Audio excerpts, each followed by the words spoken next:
Hello everyone, welcome to my channel. I hope everyone is having a wonderful day. Before starting the video, please go ahead and hit the subscribe button and give this video a like up. Phyllis has really done it this time, and that's saying a lot for the young and restless character, who once drugged and raped Danny, passed off another man's child as his and ran down Christine in cold blood. That, though, was all early, fairly unstable Phyllis. What she's done now almost feels worse because she has, for all intents and purposes, betrayed her daughter. First, Phyllis decided that faking her own death and disappearing forever to frame Diane would be the smart move. But she backtracked on that almost immediately and revealed herself to Summer. And that's when things got even worse, as she dumped the whole thing on her daughter to figure out what to do. We here at Soaps.com got into a bit of a spirited debate over who was the worst mom, Phyllis or Diane. We didn't come to a consensus, but let's just say that the feelings ran strong. So naturally, we decided to turn to the fans and ask on Facebook whether Phyllis should be forgiven for faking her own death. And you answered, boy, did you answer. And we were hoping for a clear winner in this argument. We were sorely mistaken. But with over 400 responses and counting, we definitely stirred up some feelings. There were, we'll admit, a lot of yeses. Phyllis has been a main character for decades, so we get it. It's hard to turn on her. Yes, Donna Adams replied. Victor and Chloe were forgiven. Why shouldn't she be? A lot of people in Genoa City have done a lot of things and were forgiven.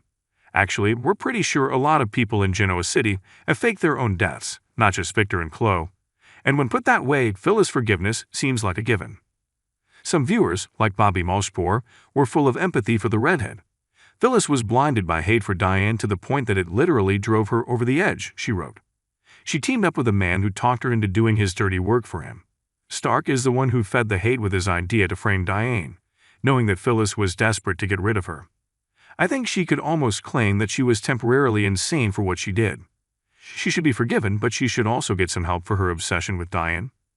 Cindy Cereza Longo said yes, but then offered a plot to make sure folks wouldn't have to forgive Phyllis, because she wouldn't even be at fault. She should just say Jeremy drugged her to make it look like he killed her so he and Diane could go away together. But it backfired. Clever. Shift the blame away from Phyllis and there'd be nothing to forgive. She'd just be a tragic victim. But there were also a whole lot of pretty darn vocal no's. And a lot of those responses boiled down to the fact that Phyllis is now no better than Diane. She may have failed to successfully run off, but she certainly tried to pull the exact same stunt as her nemesis, sinking, more or less, down to her level. Shauna Hudson essentially spoke for the no, because she was a horrible mother crowd, writing, absolutely not. I'm not sure what she was trying to accomplish. Yes, frame Diane, but her kids were already upset with her, and faking death should not help. Rose Busby dove all the back to Phyllis' origins and just said, nope. Phyllis was brought in to be the villain. Let her own it, and that's fair. Heck, that's even how we started this article. At this point, we guess that about the only thing folks can agree on is that Phyllis did a bad thing. Mostly. Thanks for watching this video.